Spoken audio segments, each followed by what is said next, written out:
1623년 3월 13일 밤 한양 도성에는 살벌한 기운이 감돌았습니다. 무기를 든 무리들이 창덕궁을 향해 몰려가고 있었습니다. 그들의 목표는 단 하나, 왕을 폐위시키는 것이었습니다. 적적들이다. 궁궐을 지켜라. 하지만 이상하게도 궁궐을 지키는 군사들은 저항 한번 제대로 하지 못했습니다. 아니, 오히려 문을 열어주었습니다. 이것이 바로 인조반정입니다. 오늘 제가 들려드릴 이야기는 단순한 역사 이야기가 아닙니다. 권력을 둘러싼 인간의 욕망, 가족 간의 배신, 그리고 한 사람의 운명이 어떻게 나라 전체를 바꾸어 놓았는지에 대한 이야기입니다. 저와 함께 400년 전 그 무시무시한 밤으로 돌아가 보시겠습니까? 인조반정을 이해하려면 먼저 광해군 시대를 알아야 합니다. 광해군, 그는 정말 폭군이었을까요? 역사는 그를 페르나이자 폭군으로 기록했습니다. 하지만 최근 많은 학자들은 다른 의견을 내놓고 있습니다. 광해군은 임진왜란의 폐허 속에서 왕위에 올랐습니다. 나라는 완전히 초토화되었고 백성들은 굶주리고 있었습니다. 그는 놀라운 재건 정책을 펼쳤습니다. 경복궁 중건, 대동법 확대, 그리고 가장 중요한 것 바로 외교 정책이었습니다. 당시 동아시아는 거대한 변화의 소용돌이 속에 있었습니다. 중국에서는 영나라가 쇠퇴하고 후금이 급성장하고 있었습니다. 광해군은 영과 후금 사이에서 중립외교를 펼쳤습니다. 영나라는 우리의 은인이지만 이제 그들의 시대는 끝나가고 있어. 우리는 현실을 직시해야 하오. 하지만 이것이 문제였습니다. 조선의 사대부들, 특히 서인 세력은 이를 용납할 수 없었습니다. 그들에게 명나라는 단순한 나라가 아니라 을이었고 명분이었습니다. 더 큰 문제가 있었습니다. 광해군은 왕위를 지키기 위해 자신의 형인 해군을 죽였고 어린 이복 동생 영창대군마저 제거했습니다. 그리고 계모인 임목대비를 폐모시켜 서궁에 유폐시켰습니다. 패륜이다. 서인들은 명분을 찾았습니다. 광해군을 제거할 명분을 말입니다. 이제 오늘의 주인공 능양군 이종을 만나볼 시간입니다. 그는 훗날 조선의 16대 왕 인조가 되는 인물입니다. 그는 선조의 손자였지만 왕위와는 너무나 먼 사람이었습니다. 그의 아버지는 정원군, 선조의 5째 서자였습니다. 서자의 아들, 즉 왕의 서손이었던 것이죠. 1595년 능양군은 세상에 태어났습니다. 그의 어린 시절은 비교적 평범했습니다. 왕족이긴 했지만 왕위 계승과는 거리가 멀었고 그 역시 자신이 왕이 될 거라곤 꿈에도 생각하지 못했을 것입니다. 그런 그의 인생이 바뀌기 시작한 건 광해군 시대였습니다. 광해군은 왕위를 위협할 수 있는 모든 왕족을 제거하고 있었습니다. 능양군도 위험했습니다. 조심하십시오. 저하. 요즘 광해군 주변 사람들이 저하를 주시하고 있습니다. 능양군은 살기 위해 몸을 낮췄습니다. 술과 기생을 가까이 하며 무능한 왕족인 척 연기했습니다. 하지만 그의 주변에는 조용히 세력이 모이고 있었습니다. 그의 장인 김재남, 그리고 이괄, 이서, 김류, 이기, 최명길 등 서인의 핵심 인물들이었습니다. 때가 왔습니다. 광해군은 패륜을 저질렀고 명나라를 배신했습니다. 우리가 나서야 합니다. 능양군은 고민했습니다. 반정에 성공하면 왕이 되지만 실패하면 삼족이 멸문당할 것이었습니다. 그의 나이 29세, 1623년 봄이었습니다. 1623년 3월 13일 밤. 한양은 고요했습니다. 하지만 도성 곳곳에서는 무장한 군사들이 움직이고 있었습니다. 거사의 리더는 이기와 김류였습니다. 그들은 치밀하게 계획을 세웠습니다. 첫째, 궁궐을 지키는 군사들을 매수하거나 무력화한다. 둘째, 광해군을 생포하고 능양군을 왕으로 추대한다. 셋째, 서궁에 유폐된 임목대비를 구출하여 정당성을 확보한다. 자정이 넘어가자 거사가 시작되었습니다. 출발한다. 수백 명의 무사들이 창덕궁으로 몰려갔습니다. 놀랍게도 궁궐문은 쉽게 열렸습니다. 안에서 호응하는 세력이 있었던 것입니다. 광해군은 급보를 듣고 황급히 도망쳤습니다. 반역이다. 어서 피하시옵소서. 중정과 함께 궁을 빠져나온 광해군은 민가로 숨어들었습니다.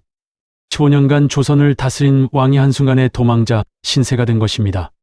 한편 능양군은 군사들의 호의를 받으며 창덕궁으로 향했습니다. 그의 마음은 어땠을까요? 하지만 그는 이미 돌아갈 수 없는 다리를 건너고 있었습니다. 새벽이 밝아올 무렵 반정군은 서궁으로 달려갔습니다. 대비마마, 반정이 성공했사옵니다. 임목대비는 눈물을 흘렸습니다. 8년간의 요패 생활이 끝난 것입니다. 그녀는 즉시 교서를 내렸습니다. 광해군은 폐륜을 저질렀으니 폐위한다. 능양군을 새 임금으로 추대하노라. 이로써 인조반정은 성공했습니다. 왕이 된 능양군, 이제 그는 인조입니다. 하지만 그의 가족은 행복과는 거리가 멀었습니다. 오히려 조선 왕실 역사상 가장 비극적인 가족사 중 하나였습니다. 먼저 그의 부모님 이야기부터 해보겠습니다. 인조의 아버지 정원군은 선조의 5째 서자였습니다. 그는 아들이 왕이 되는 것을 보지 못하고 1614년에 세상을 떠났습니다. 어머니 인원왕후 구씨 역시 인조가 왕이 되기 전인 1613년에 돌아가셨습니다. 인조는 부모님께 왕이 된 모습을 보여드릴 수 없었습니다. 왕이 된 후 인조는 아버지를 추존하여 원종으로 올렸습니다. 하지만 이것도 순탄치 않았습니다. 친아들은 서자를 왕으로 추존하는 것에 반대했고 이는 평생 인조의 콤플렉스가 되었습니다. 나는 왕이다. 하지만 정통성이 부족하다. 그리고 인조의 왕비들 이야기를 해볼까요? 첫 번째 왕비는 인여왕후 한씨였습니다. 그녀는 인조가 능양군 시절부터 함께한 부인이었습니다. 1602년생으로 인조보다 7살 어렸습니다. 인여왕후는 소현세자와 복림대군을 낳았습니다. 하지만 그녀의 삶은 평탄하지 않았습니다. 병자환을 겪으며 심신이 크게 상했고 1635년 34세의 나이로 세상을 떠났습니다. 인조는 슬퍼했을까요? 역사 기록을 보면 그의 슬픔은 그리 깊지 않았던 것 같습니다. 그는 이미 다른 여인에게 마음이 가 있었으니까요. 그녀가 바로 조기인입니다. 조기인은 원래 인여왕후를 모시는 상궁이었습니다. 그런데 인조의 총애를 받아 후궁이 되었습니다. 인여왕후가 살아있을 때부터 인조는 조기인을 더 사랑했습니다. 왕비가 병들어 누워있는데 왕은 그녀의 시녀였던 여인과 사랑에 빠진 것입니다. 궁궐 안의 분위기는 냉랭했습니다. 인여왕후가 세상을 떠나자 인조는 조기인을 왕비로 삼으려 했습니다. 조씨를 왕비로 책봉하겠소. 하지만 신하들이 강력히 반대했습니다. 전하, 천한 출신의 여인을 왕비로 삼을 수는 없습니다. 결국 인조는 양반 가문의 여인을 형식적으로 왕비로 맞이해야 했습니다. 그녀가 장렬왕후 조씨입니다. 1624년생으로 인조보다 무려 29살이나 어렸습니다. 인조가 51세일 때 15세의 소녀가 왕비가 된 것입니다. 하지만 이것은 정략 결혼에 불과했습니다. 인조의 진짜 사랑은 여전히 조기인에게 있었습니다. 인조에게는 여러 자녀가 있었지만 그들의 운명은 하나같이 비극적이었습니다. 먼저 장남 소현세자 이야기입니다. 소현세자는 총명하고 어진 인물이었습니다. 그는 병자원 때 동생 복림대군과 함께 청나라의 인질로 끌려갔습니다. 8년간의 볼모 생활을 하였습니다. 하지만 소현세자는 그곳에서 새로운 세계를 배웠습니다. 서양 문물을 접하고 천주교를 알게 되었으며 아담 샬 같은 서양 선교사들과 교류했습니다. 1645년 소현세자는 마침내 조선으로 돌아왔습니다. 하지만 아버지 인조는 그를 반기지 않았습니다. 저 아이는 청나라에 물들었다. 위험하다. 인조는 세자를 의심했고 냉대했습니다. 그리고 불과 2달 후 소현세자는 갑자기 세상을 떠났습니다. 30세의 젊은 나이였습니다. 죽음의 원인은 아직도 미스터리입니다. 독살설이 끊임없이 제기되고 있습니다. 더 비극적인 것은 소현세자의 세자빈과 자녀들의 운명이었습니다. 인조는 며느리 강씨를 영모로 몰아 사사했고 손자들을 제주도로 유배 보냈습니다. 왕실의 자녀들이 죄인이 된 것입니다. 반면 둘째 아들 복림대군은 살아남았습니다. 인조는 소현세자 대신 복림대군을 세자로 책봉했습니다. 이것은 당시로서는 파격적인 결정이었습니다. 장자가 아닌 차자를 세자로 삼은 것이니까요. 하지만 이 결정은 훗날 예속 논쟁의 씨앗이 되었습니다. 인조의 딸들도 불행했습니다. 장녀는 일찍 사망했고 타녀 역시 젊은 나이에 세상을 떠났습니다. 조기인이 낳은 아들 용성대군과 낙성군도 순탄치 않은 삶을 살았습니다. 왜 인조의 자녀들은 이렇게 불행했을까요? 그것은 인조 자신의 정통성 문제와 관련이 있습니다. 서손으로 반정을 통해 왕이 된 인조는 늘 불안했습니다. 그 불안이 가족에게까지 전염된 것입니다. 왕이 된 인조, 그의 시대는 어땠을까요? 한마디로 위기의 연속이었습니다. 즉위 2년 만인 1624년 이괄의 난이 일어났습니다. 이괄은 인조 반정의 1등 공신이었습니다. 하지만 그는 공신 서열과 포상에 불만을 품었습니다. 내가 없었다면 반정이 성공할 수 있었겠는가? 이괄은 반란을 일으켰고 그의 군대는 파죽지세로 한양을 향해 진격했습니다. 인조는 또다시 도망쳐야 했습니다. 공주까지 피난을 갔습니다. 반정을 왕이 된 지 2년 만에 반란으로 쫓겨나는 신세가 된 것입니다. 얼마나 아이러니합니까? 다행히 광군이 이괄의 난을 진압했고 인조는 다시 돌아올 수 있었습니다. 하지만 이것은 시작에 불과합니다. 1627년 정묘호란이 일어났습니다. 후금이 3만 대군을 이끌고 조선을 침략한 것입니다. 광해군의 중립외교를 폐기하고 친명정책을 펼친 대가였습니다. 인조는 강화도로 피난했고 결국 굴욕적인 형제 관계를 맺어야 했습니다. 하지만 더 큰 치욕이 기다리고 있었습니다. 1636년 후금은 국호를 청으로 바꾸고 다시 침략해왔습니다. 병자호란입니다. 이번에는 10만 대군이었습니다. 인조는 다시 강화도로 가려 했지만 길이 막혔습니다. 결국 남한산성으로 피신했습니다. 한겨울 영하 20도의 추위 속에서 인조와 신하들은 47일간 포위당했습니다. 식량은 떨어지고 구원군은 오지 않았습니다. 항복하시옵소서. 전하, 안 된다. 영나라를 배신할 수 없다. 신하들은 주화파와 척화파로 나뉘어 논쟁했습니다. 하지만 현실은 명확했습니다. 조선은 이미 진 전쟁이었습니다. 1637년 1월 30일 인조는 굴욕적인 항복을 결정했습니다. 삼전도 인조는 청태종 앞에 나가 무릎을 꿇었습니다. 조선의 왕이 오랑캐라고 멸시하던 청나라 황제에게 305 고돌에 3번 절하고 9번 머리를 조아리는 절을 올린 것입니다. 이 장면을 상상해 보십시오. 조선 왕조 500년 역사상 가장 치욕적인 순간이었습니다. 인조는 왕으로서의 자존심을 완전히 잃었습니다. 그리고 그의 두 아들 소현세자와 복림대군은 청나라의 인질로 끌려가야 했습니다. 병자호란 이후 인조의 삶은 비참했습니다. 그는 늘 우울하고 의심이 많았으며 주변 사람들을 믿지 못했습니다. 소현세자가 돌아온 것도 기쁘지 않았습니다. 오히려 위협으로 느꼈습니다. 저 아이는 청나라 사람이 되어버렸다. 나를 폐위시키려 할 것이다. 세자가 갑자기 죽자 인조는 슬퍼하지 않았습니다. 오히려 안도했을지도 모릅니다. 며느리와 손자들을 처벌할 때도 인조는 망설이지 않았습니다. 황권을 지켜야 한다. 그것이 무엇보다 중요하다. 만년의 인조는 완전히 고립되었습니다. 신하들은 그를 존경하지 않았고 백성들은 그를 무능한 왕으로 여겼습니다. 그가 사랑했던 조기인도 이미 세상을 떠난 뒤였습니다. 궁궐 안에서 인조는 홀로 과거를 회상했을 것입니다. 내가 왕이 된 것이 옳은 일이었는가? 광해군을 몰아낸 것이 정말 명분 있는 일이었는가? 역사의 만약은 없지만 인조는 분명 후회했을 것입니다. 1649년 5월 8일 인조는 창덕궁에서 승하했습니다. 향년 55세였습니다.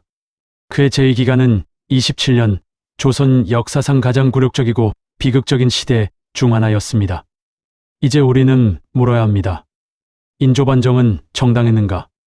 반정을 일으킨 사람들은 세 가지 명분을 내세웠습니다. 첫째, 광해군의 패륜입니다. 형제를 죽이고 계모를 폐위시킨 것. 둘째, 잘못된 외교정책입니다. 명나라를 배신하고 후금과 가까이 한 것. 셋째, 무리한 토목공사입니다. 백성들을 괴롭힌 것. 표면적으로는 명분이 있어 보입니다. 하지만 결과는 어땠습니까? 인조시대의 조선은 두 번의 호란을 겪었고 청나라에 완전히 굴복했습니다. 광해군이 유지하려 했던 균형 외교는 무너졌고 조선은 국제정세 변화에 적응하지 못했습니다. 만약 광해군이 계속 왕위에 있었다면 어땠을까요? 물론 가정일 뿐입니다.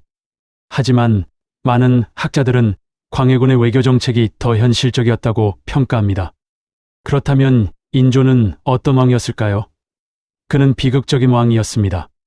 왕이 되고 싶어서 왕이 된 것이 아니라 상황에 떠밀려 왕이 되었습니다. 정통성이 부족했고 그 콤플렉스는 평생 그를 괴롭혔습니다. 두 번의 호란을 겪으며 왕으로서의 자존감을 완전히 잃었습니다. 가족들과의 관계도 비극적이었습니다. 하지만 그를 단순히 무능한 왕이라고 단정할 수는 없습니다.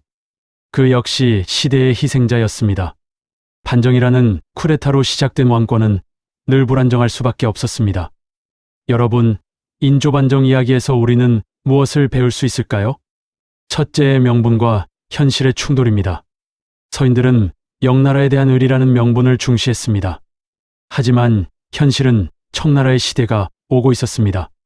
광해군은 현실을 보았고 서인들은 명분을 선택했습니다.